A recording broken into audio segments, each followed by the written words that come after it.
Hello friends, the school of સાયન્સના video લેક્ચર્સમાં આપ સર્વે મિત્રોનું હાર્દિક સ્વાગત છે. મિત્રો, ગયા વિડિયો લેક્ચર્સની અંદર આપણે વાત કરી હતી ધોરણ 12 વિષય જીવ વિજ્ઞાન, ચેપ્ટર નંબર 15 જૈવ વિવિધતા અને સંરક્ષણ.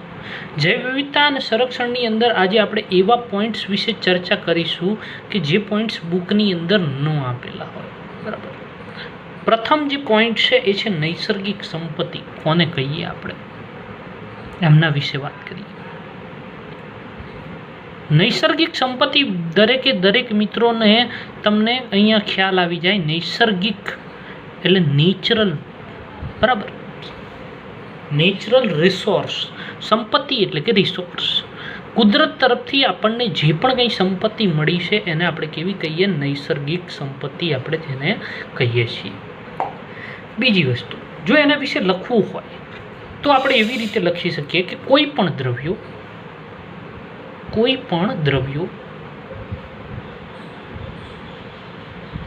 કે જે મનુષ્ય દ્વારા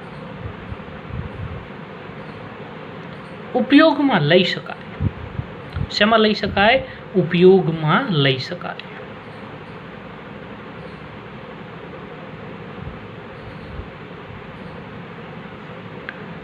અને જીવન કલ્યાણ માટે. અને કોના? તો કે મનુષ્યના જીવન કલ્યાણ માટે.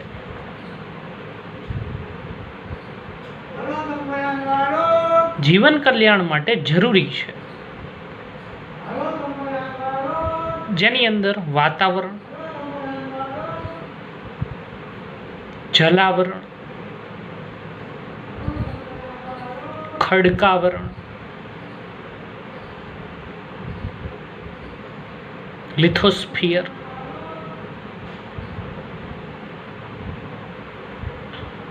ની અંદર આ બધું નૈસર્ગિક પર્યાવરણમાં આવેલ છે. શેમાં આવેલ છે? નૈસર્ગિક પર્યાવરણમાં.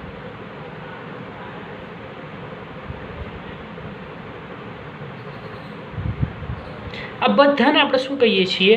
નૈસર્ગિક સંપત્તિ તરીકે ઓળખીએ છીએ. દાખલા તરીકે આપણે વાત કરીએ તો આપણે જે ઓક્સિજનનો ઉપયોગ કરીએ છીએ, CO2 જે બહાર કાઢીએ છીએ, એ પણ નૈસર્ગિક સંપત્તિ છે. ટૂંકમાં કહીએ તો વાતાવરણના દરેકે દરેક વાયુઓ એ નૈસર્ગિક સંપત્તિ છે. આ સિવાય જમીન, ભૂમિ, જેનો આપણે ઉપયોગ કરીએ છીએ ખેતી માટે. બીજા આપણે રોડ, રસ્તા, બાંધકામ વગેરે માટે જે છે આપણે એનો ઉપયોગ કરીએ છીએ. માટી, જેનો આપણે વિવિધ વાસણો અને ઘણું બધું બનાવવા માટે ઉપયોગ કરીએ છીએ. પાણી વિના જીવન મિત્રો શક્ય જ નથી. જંગલો, જો જંગલો ન હોત તો પૃથ્વીની સપાટી પરનો O2 ઓક્સિજન ઘટી જાત. બરાબર. જેના કારણે આપણે બધા જીવિત છીએ એમની પેદાશોથી. પ્રાણીઓ, જેની વિવિધ પેદાશોનો આપણે ઉપયોગ કરીએ છીએ. સૂક્ષ્મ જીવાણુઓ, જેમાંના ઘણા જે છે એ રોગકારકો છે અને ઘણા જે છે એ માનવ માટે જે છે એ ઉપયોગી છે, જેનો આપણે બાયોટેકનોલોજીની અંદર જે છે એ ઉપયોગ કરીએ છીએ. હવે મિત્રો, આપણે જે નેક્સ્ટ પોઈન્ટ છે એમાં આપણે નૈસર્ગિક સંપત્તિનું વર્ગીકરણ કરવું છે. કોનું વર્ગીકરણ? નૈસર્ગિક સંપત્તિનું વર્ગીકરણ.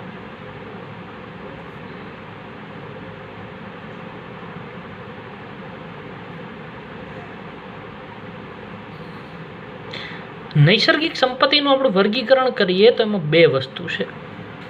એક છે અખૂટ સંપત્તિ અને બીજી એવી છે કે જે ખૂટી જાય તેવી સંપત્તિ છે. એમાં પ્રથમ આપણે જોઈએ અખૂટ સંપત્તિ, કે જે ખૂટે એમ નથી એવી સંપત્તિ. એમના વિશે આપણે વાત કરવી છે. આપણી ઘણી બધી પેઢીઓ સુધી એ સંપત્તિ ખૂટે એમ નથી એવી સંપત્તિને આપણે કેવી કહીએ છીએ? અખૂટ સંપત્તિ. અમર્યાદિત જથ્થામાં આવેલી છે. કેવા જથ્થામાં? અમર્યાદિત જથ્થામાં.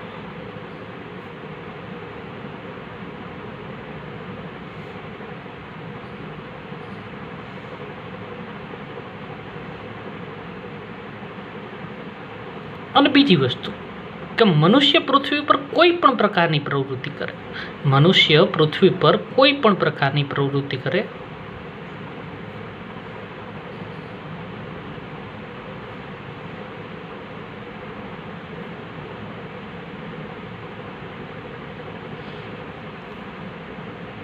તેને કારણે આ જથ્થો ક્યારેય બદલાતો નથી. તેને કારણે આ જથ્થો ક્યારેય બદલાતો નથી.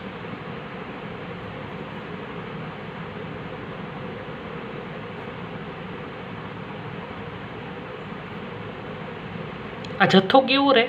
અચળ. એક્ઝામ્પલની વાત કરીએ, સૌર ઉર્જા. સૌર ઉર્જા એટલે સૂર્યપ્રકાશ, પવન ઉર્જા, દરિયામાં આવતી ભરતી, હવા અને ભૂતાપીય ઉર્જા. આ બધી એવી વસ્તુ છે મિત્રો કે જેનો આપણે લખલૂટ ઉપયોગ કરી લઈએ, છતાં પણ આ એક પણ વસ્તુ જે છે ખૂટી જાય તેવી નથી. આ જે છે એવા સંપત્તિના ભંડાર છે કે જે અખૂટ છે. બરાબર. હા, કે મનુષ્યની વસ્તીમાં સતત વધારાને કારણે આ જથ્થાને અસર થાય છે. આગળ વાત કરીએ, મનુષ્યની વસ્તીમાં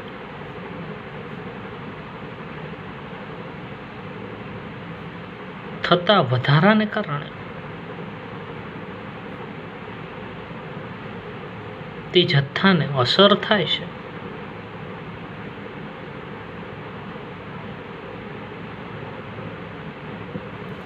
કઈ રીતે? કઈ રીતે અસર થાય? આપણે વાત કરી કે હવા જે છે અખૂટ છે, પરંતુ મનુષ્યને કારણે હવાનું પ્રદૂષણ થાય છે. આ હવાનું પ્રદૂષણ એ ખૂબ ખતરનાક છે. બરાબર. એટલે મનુષ્યની વધારે વસ્તી એને અસર પહોંચાડી શકે છે. બરાબર મિત્રો. તો આ એમનું એક્ઝામ્પલ થયું. બીજું, આપણે પહેલાં અખૂટ સંપત્તિ વિશે વાત કરી. હવે આપણે એવી સંપત્તિ વિશે વાત કરીએ કે જે ખૂટી જાય તેવી હોય. કેવી હોય? ખૂટી જાય તેવી સંપત્તિ. ખૂટી જાય તેવી સંપત્તિ મનુષ્યના વપરાશને કારણે આવું થાય. બરાબર. મનુષ્યના વપરાશને કારણે તે પૂર્ણ થવાના આરે છે. મનુષ્યના વપરાશને કારણે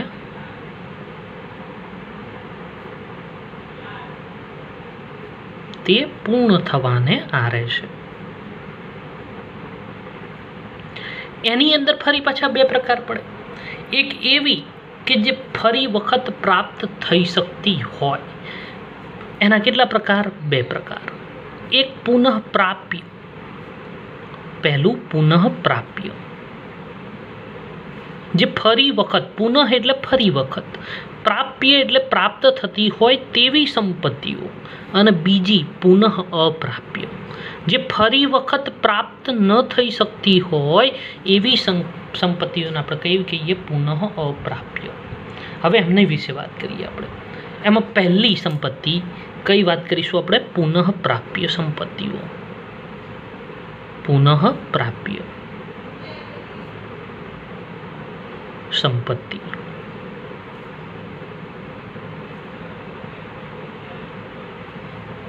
હવે એની અંદર મિત્રો આપણે વાત કરીએ પુનઃપ્રાપ્ય સંપત્તિઓની અંદરથી, તો એવી સંપત્તિઓ છે કે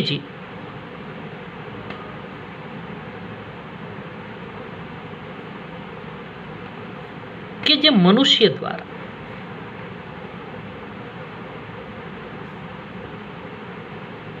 સતત ઉપયોગમાં લેવાય છે. શેમાં લેવાય છે? ઉપયોગમાં લેવાય છે.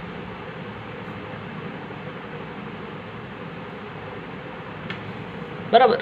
બીજું, પરંતુ કુદરત દ્વારા સતત એ કેવી બનતી હોય? નવી બનતી હોય. પરંતુ કુદરત દ્વારા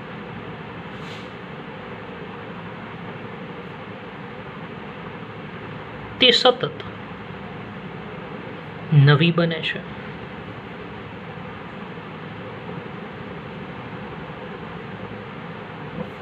અને જો મિત્રો આપણે તેમનો યોગ્ય રીતે આપણે એમનો ઉપયોગ કરીએ તો હંમેશા પ્રાપ્ય રહે. જો તેમનો યોગ્ય રીતે ઉપયોગ કરવામાં આવે, જો તેમનો યોગ્ય રીતે ઉપયોગ કરવામાં આવે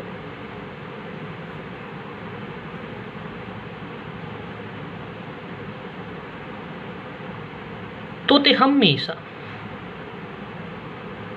પ્રાપ્ય રહે છે. કેવી રહેશે? પ્રાપ્ય.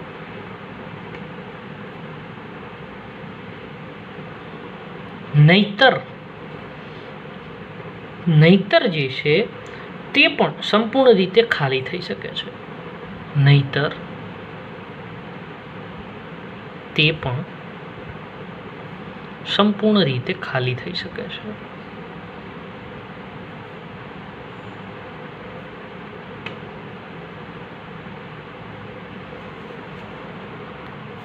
એમના એક્ઝામ્પલ મિત્રો આપણે જોવા હોય, એમના એક્ઝામ્પલ બિલકુલ સિમ્પલ છે. જૈવિક સ્ત્રોત, જંગલો, ઘાસ પર નભતા પ્રાણીઓ,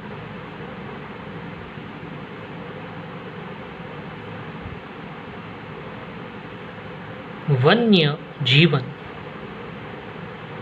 ખેતીવાડી. બીજું, મીઠા પાણીના સ્ત્રોત,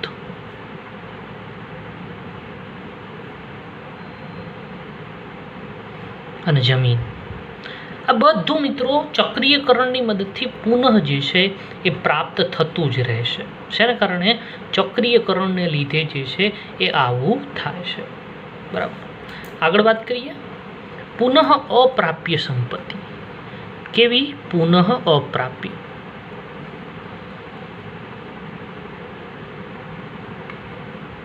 એવી સંપત્તિ કે જેમનો એક વખત ઉપયોગ થઈ ચૂક્યા પછી બીજી વખત મળતા ઘણો બધો વાર લાગે છે. એવી સંપત્તિને આપણે કેવી કહીએ છીએ? પુનઃ અપ્રાપ્ય સંપત્તિ. જેને બનતા લાખો કે કરોડો વર્ષો લાગે છે એને આપણે કેવી કહીએ છીએ? પુનઃ અપ્રાપ્ય સંપત્તિ. એની અંદર વાત કરીએ તો કે વપરાશ બાદ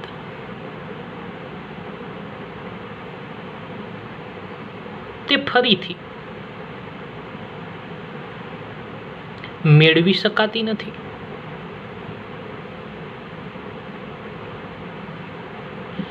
અને કુદરત દ્વારા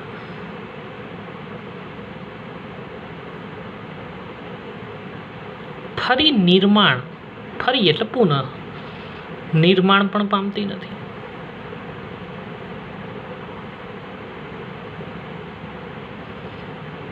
આથી આપણે એને બીજી વખત જે છે મેળવી શકતા નથી. એમના એક્ઝામ્પલ મિત્રો આપણે જોવા હોય તો અશ્મિ બળતણ.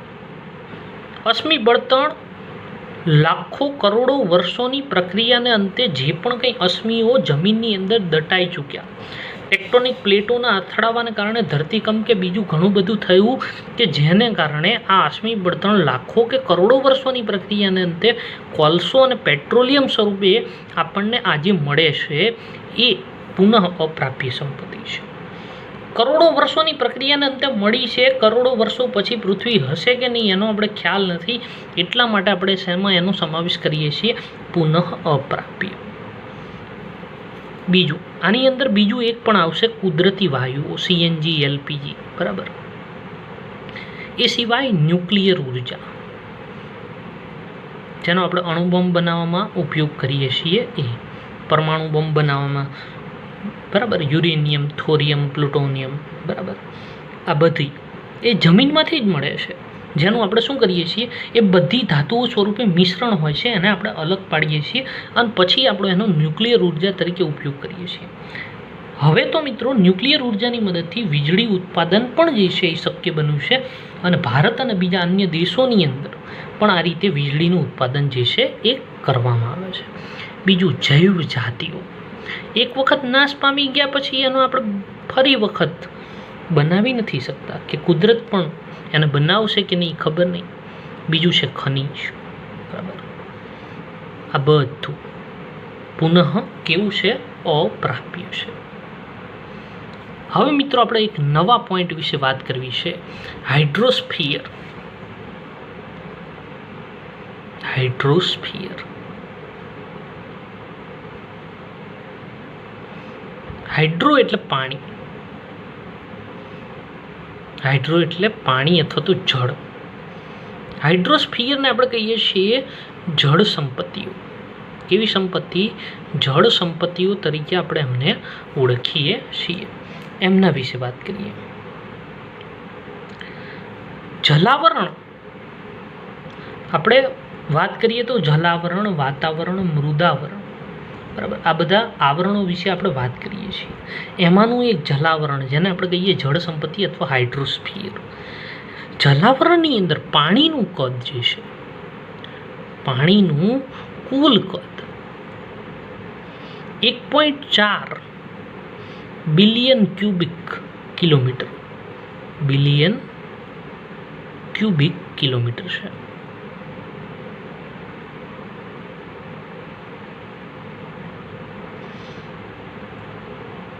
જ્યારે 97.5% દરિયાઈ પાણી છે. કયું પાણી છે? દરિયાઈ પાણી. હવે પહેલી વસ્તુ મિત્રો, તમને ખબર છે દરિયાઈ પાણીમાં ક્ષાર વધુ પડતો હોય, એટલા માટે માનવ વપરાશમાં તે યોગ્ય નથી. માનવ વપરાશમાં તે યોગ્ય નથી. હા, એક વસ્તુ અલગ છે કે આ માનવ વપરાશમાં યોગ્ય ન હોય તેવું પાણીનું ફિલ્ટર કરીને ઘણી બધી કંપનીઓ ઇન્ડસ્ટ્રીઝની અંદર ઉપયોગમાં લેશે, અને ઘણા એવા દરિયા કિનારાના વિસ્તારના દેશો જે છે એ આ દરિયાઈ પાણીનો ઉપયોગ કરી અને માનવને પીવાલાયક પાણી બનાવે છે. પરંતુ આ પ્રક્રિયા જે છે એ ખૂબ અતિ ખર્ચાળ પ્રોસેસ છે, જે ભારત જેવા વિકાસ પામતા દેશોમાં આ પ્રક્રિયા જે છે એ કરવી પોસાય નહીં. બરાબર. પછી 1.97% પાણી ક્યાં આવેલું છે? બર્ફીલા પ્રદેશોની અંદર, જેને આપણે કહીએ ધ્રુવ પ્રદેશ. બીજું, હિમ નદીઓ. અને માત્ર 0.5% શું છે? ભૂગર્ભ જળ છે. બરાબર, આટલું છે.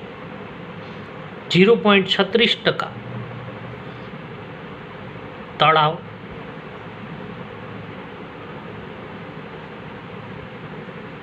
નદી અને ઝરણા.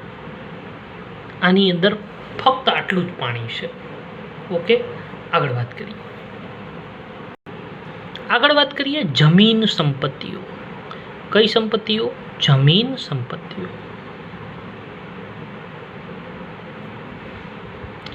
એની અંદર આપણે ચર્ચા કરીએ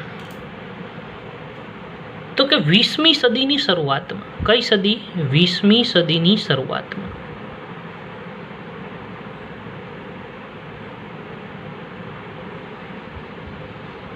ભારતની જમીનનો આશરે લગભગ મિત્રો 30% ભાગ જંગલથી ઘેરાયેલો. ભારતનો કેટલો? 30% ભાગની અંદર શું હતું? જંગલ હતું. યાદ રાખજો મિત્રો, કમ્પ્લીટ 20મી સદીના અંત સુધી, 20મી સદીના અંત સુધી, એક જ સદીની અંદર મિત્રો આ ભાગ કેટલો થઈ ગયો? 19.4%. એટલે જંગલ શું થયું? ઘટ્યું. અત્યારે હાલમાં લગભગ 12% વિસ્તારમાં જંગલ છે. કેટલા ટકા? ફક્ત 12% વિસ્તારમાં જંગલ છે. પણ કેવા જંગલ? આ ગાઢ જંગલ. બરાબર. હવે આપણે આગળ વાત કરીએ કે ભારતમાં આવેલ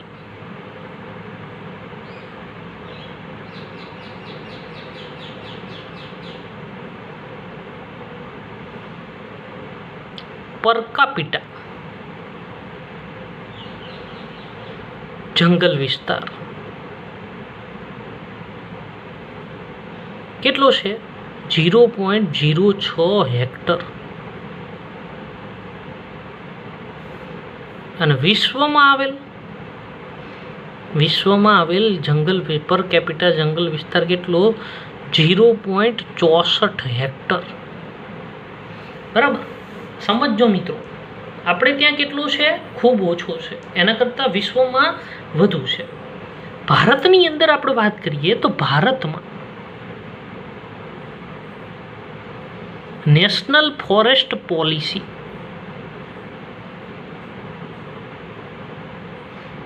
નેશનલ ફોરેસ્ટ પોલિસી મિત્રો ક્યારે અમલમાં આવી? તો એ 1988ની અંદર. ક્યારે? 1988માં એ અમલમાં આવી. એમના દ્વારા નેશનલ ફોરેસ્ટ પોલિસી દ્વારા 33% જંગલ વિસ્તાર,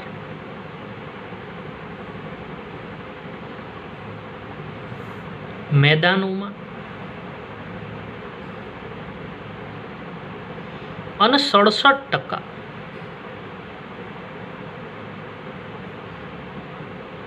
પહાડીઓમાં જાહેર કરવામાં આવ્યું છે.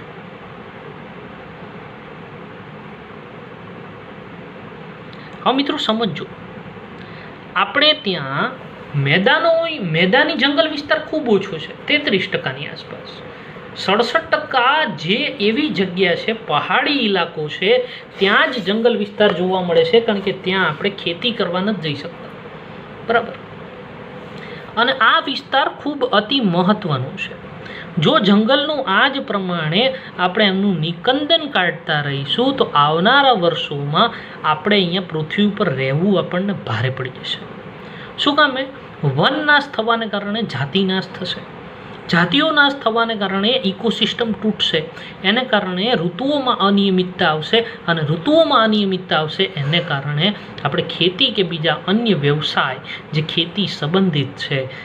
હવે પહેલી વસ્તુ મિત્રો, તમે કોઈ પણ વસ્તુ બનાવશો, અનાજ બનાવી નથી શકાતું. અનાજ માટે જમીનની આવશ્યકતા છે, અને એ અનાજ ઉત્પન્ન કરવા માટે કીટકો અને એમના માટે મિત્રો જે પણ કંઈ પ્રાણીઓ કે બીજા અન્ય નાના કીટકોની જરૂરિયાત છે તે આપણે ક્યાંથી લઈ આવીશું? એક નવા પોઈન્ટ વિશે વાત કરીએ મિત્રો. નવો પોઈન્ટ છે શિફ્ટિંગ કલ્ટિવેશન. શું છે? Shifting cultivation.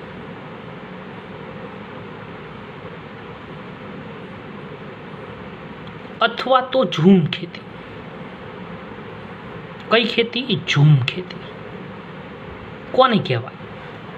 અને મોટે ભાગે ક્યાં કરવામાં આવે? સમજો, ભારતની અંદર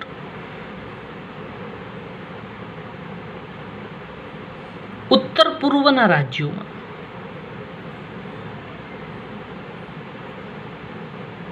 હા મિત્રો, તમને ખબર હશે, ભારતની અંદર ઉત્તર પૂર્વની રાજ્યોની અંદર 7 રાજ્યો એવા છે કે જેને આપણે કહીએ છીએ ઉત્તર પૂર્વના રાજ્યો, બરાબર.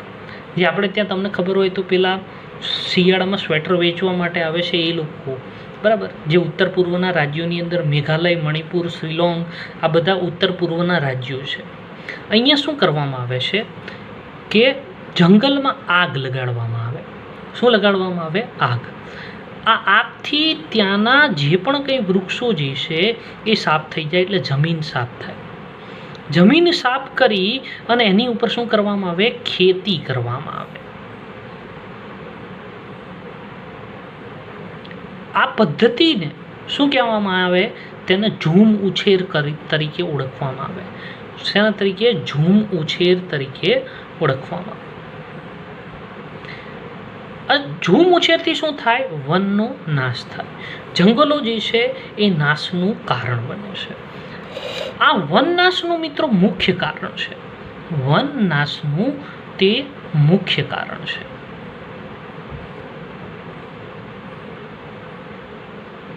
હવે એની અંદર એશિયા, આફ્રિકા,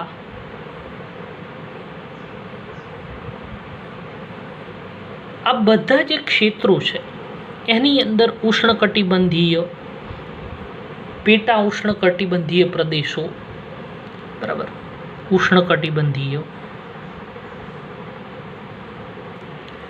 પેટા ઉષ્ણકટિબંધીય, આ બધા એવા પ્રદેશો છે. આ જે પ્રદેશો છે એની અંદર ઘણી ગ્રામ્ય જાતિઓ,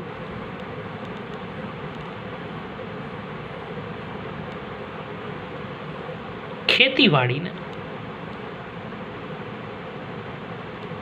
આગ લગાવીને વિકસાવે છે. આગ લગાવીને શું કરે છે? વિકસાવે છે. ખેડૂતો જંગલમાંથી વૃક્ષો કાપે છે. ખેડૂતો શું કરે છે? જંગલમાંથી વૃક્ષો કાપે છે. ફરી પાછા શું કરે? આગ લગાડે. હવે મિત્રો આગ લાગે એટલે શું થાય કે લાકડા બધા બળી જાય, વૃક્ષો બધા બળી જાય અને રાખ થઈ જાય. અને આ રાખનો ઉપયોગ, આ જે રાખ છે એ રાખનો ઉપયોગ શેના તરીકે કરે? રાખનો ઉપયોગ ખાતર તરીકે કરે.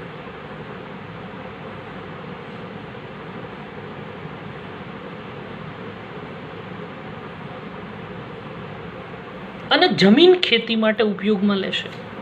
અને શું કરે? જમીન ખેતી માટે ઉપયોગમાં લેશે. બરાબર. હવે વાત કરીએ મિત્રો આપણે વનનાશની અસર.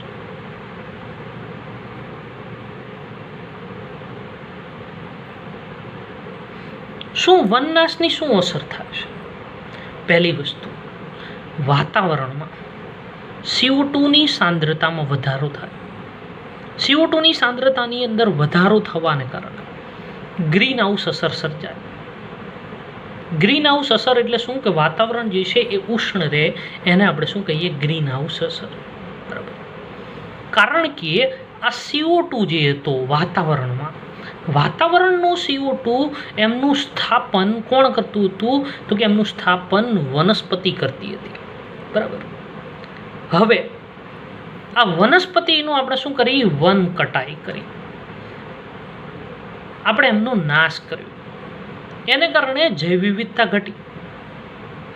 કારણ કે ત્યાં રહેવાવાળા પ્રાણીઓ કાં તો મૃત્યુ પામે, કાં તો સ્થળાંતર કરીને બીજે ચાલે. બીજી વસ્તુ, હવે વનસ્પતિ નથી, એને કારણે ઊંડે જમીનમાં પાણી ઉતરવાનું ઓછું થશે, એટલે જલસંચક્ર ખોરવાશે. બરાબર.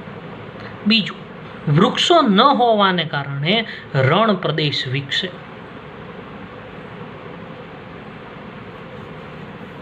જમીન શું થાય? તો કે જમીન જે છે એ બિન ઉપજાઉ બને.